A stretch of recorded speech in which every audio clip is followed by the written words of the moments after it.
avons vu son étoile à l'Orient, et nous sommes venus adorer le Seigneur. Alléluia, Alléluia, Alléluia, Alléluia, Alléluia, Alléluia.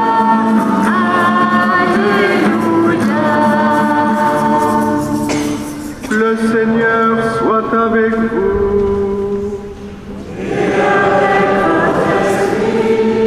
Évangile de Jésus-Christ selon saint Matthieu.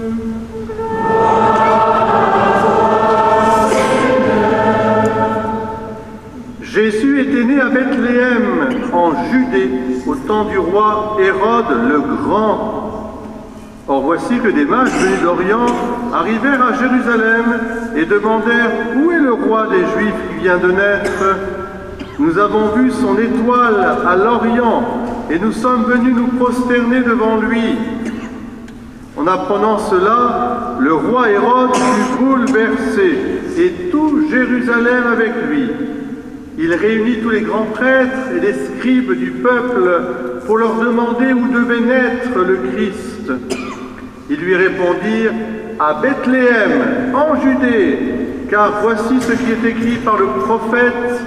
Et toi, Bethléem, terre de Juda, tu n'es certes pas le dernier parmi les chefs-lieux de Juda, car de toi sortira un chef qui sera le berger de mon peuple Israël. »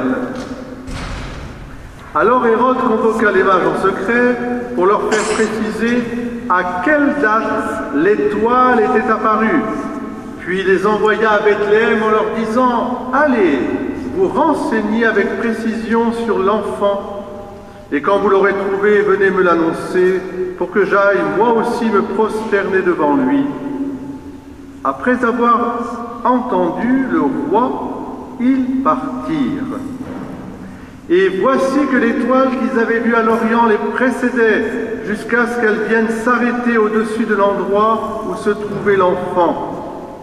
Quand ils virent l'étoile, ils se réjouirent d'une très grande joie. Ils entrèrent dans la maison, ils virent l'enfant avec Marie, sa mère, et tombant à ses pieds, ils se prosternèrent devant lui. Ils lui ouvrirent leur coffret et lui offrirent leurs présents, de l'or, de l'encens et de la myrrhe. Mais avertis en songe de ne pas retourner chez Hérode, ils regagnèrent leur pays par un autre chemin. Alléluia, Alléluia, Alléluia, Alléluia, Alléluia,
Chers frères et sœurs, belle fête de l'Épiphanie.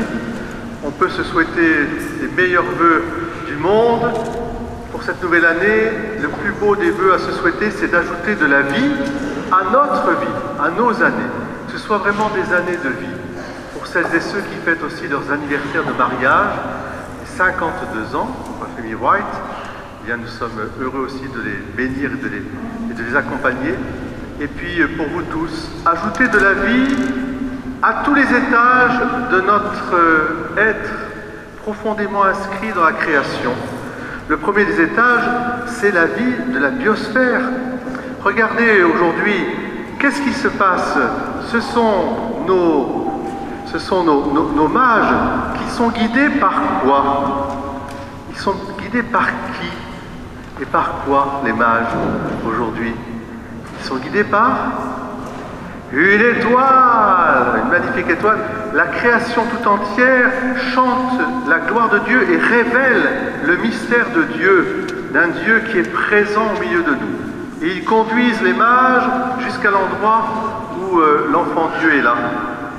L'étoile. C'est beau. Alors quelle étoile? Laissons aux savants le soin de nous dire. Une supernova, une constellation d'étoiles. En tout cas, on est sûr qu'il y a eu une conjonction d'étoiles qui a fait que ces mages venus d'Orient se sont mis en route. Un long voyage. Un long voyage. Et puis, il y a, ça c'est quelque chose, à mon avis, une bonne nouvelle pour toute la science. Vous voyez, la science, eh bien, une science, la vraie science, elle ouvre au mystère je dirais, de l'élan créateur. Derrière toute la complexité physique, physico-chimique, il y a un élan créateur. Et le message de l'Épiphanie s'adresse, bien sûr, aussi aux scientifiques. Il s'adresse aussi ensuite, qu'est-ce qui se passe? Les rois, ils arrivent dans quelle ville d'abord? Les mages, ils vont arriver où? Mais oui, à Jérusalem. Jérusalem, cité de la paix. Et prions vraiment pour cette terre sainte qui en a tant besoin. Ils vont au palais royal. Alors vous avez compris, ils vont chez qui? Ah oui, mais c'est pas Hérode simplement. Hérode Non, Hérode le grand. Ça me rappelle une petite histoire. Il a offert une couronne, il voulait offrir une couronne à Hérode le grand, à Jésus, le roi des Juifs, au petit Jésus. Vous savez, Hérode le grand et le petit Jésus. Bien, vous voyez, là aussi, le message de l'Épiphanie, c'est un message de manifestation que Dieu vient régner dans notre monde, non pas à la manière des puissants de ce monde, qui craignent tellement pour leur pouvoir, qui pourtant ne leur a été confié que par... je dirais, une disposition du ciel pour qu'il puisse gouverner avec sagesse, justice et paix dans la dignité de la personne humaine. Mais bien des fois, dans l'histoire et même aujourd'hui, ceux qui gouvernent se prennent pour Dieu. Ils pensent que leur pouvoir, c'est à eux, ça ne leur a pas été confié. Et alors ils ont peur. Et regardez comme Hérode, il a la trouille d'un petit enfant qui vient de naître. Vous imaginez? Parce que vous savez la suite, hein, il va vouloir tuer tous les enfants jusqu'à 2 ans. Tellement il a peur de perdre son pouvoir. Oh, mais le Christ Jésus n'est pas venu pour prendre le pouvoir terrestre. Il est venu pour être le roi de nos cœurs. C'est surtout, il est venu pour nous redire combien toute personne, de la plus petite à la plus grande, eh bien, est considérée par lui comme un enfant de Dieu, comme faisant partie de la famille des enfants de Dieu. Deuxième message important, cette manifestation, je dirais, aux gouvernants. On a besoin de prier pour notre monde, vous voyez, que la lumière de paix du Christ, de cet enfant, vienne vraiment se répandre dans nos cœurs, hein, d'abord, et puis sur le monde entier. Et puis évidemment, la troisième réalité importante, c'est qu'ils écoutent. Qu'est-ce qui se passe, les mages? Qu'est-ce qui font que tout à coup ils vont se diriger dans la bonne direction? Quelque part, Hérode leur a fait un grand service malgré tout. Qu'est-ce qui s'est passé au temple? Enfin, au palais d'Hérode. Vous avez bien écouté l'Évangile? Pascal, qu'est-ce qui s'est passé? Je ne me rappelle plus, j'y étais pas. Et alors, qu'est-ce qui s'est passé? Hérode a fait venir les scribes et les pharisiens du temps, les lettrés, qui ont sorti la prophétie sur la naissance du Sauveur. Et alors, les mages n'ont plus besoin en soi de l'étoile, ils savent où est l'enfant Jésus, l'enfant roi, parce que la prophétie se réalise. La parole de Dieu, la révélation, ils se mettent au contact de la révélation qu'on appelle la Bible.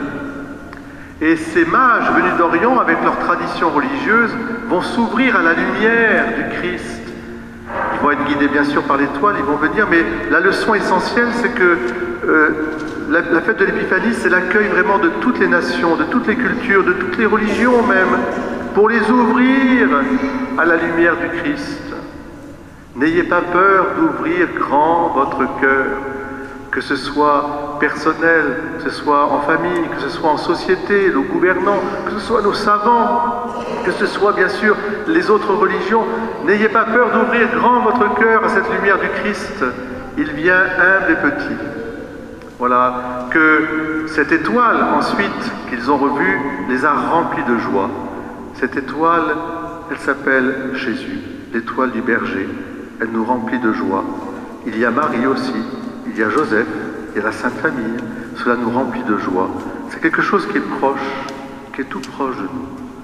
Que cette joie vienne tellement en nous, cette étoile du Christ, que nous devenions, et c'est la leçon finale, des étoiles nous aussi, pour chacune et chacun d'entre nous, que nous soyons des étoiles, chacun et chaque enfant en particulier est une étoile, pour guider vers le Christ. Notre mission ici-bas, c'est pas autre chose que d'accueillir, d'ouvrir largement pour guider vers le Christ, comme l'étoile a guidé les mages vers Jésus, et ils sont repartis chez eux pleins de joie. Alors aujourd'hui, en famille, vous allez partager le gâteau des rois, la galette des rois. J'espère que les enfants se mettront sous la table, comme le veut la tradition. On partagera. Hein. Et puis, surtout, pensez aussi à apporter, comme à Noël, cette lumière. J'ai une pensée pour les églises d'Orient, pour l'Arménie en particulier, pour les églises aussi en Espagne, qui fêtent traditionnellement vraiment le Noël ce jour-là, et qui offrent les cadeaux aux enfants à ce moment-là. Mais je pense que l'étoile, elle doit vraiment briller dans vos yeux, dans votre cœur, pour que vous puissiez l'annoncer urbi et orbi, au monde entier. Nous avons tellement et tellement besoin que l'évangile, la bonne nouvelle, qui est Christ. L'évangile, c'est Jésus, le Christ, Fils de Dieu, Sauveur. C'est ça le motif de notre joie, et cette joie, elle est éternelle. Mes meilleurs vœux, gardons ensemble cette joie et partageons-la avec toutes celles et ceux que nous aimons. De bon matin, j'ai rencontré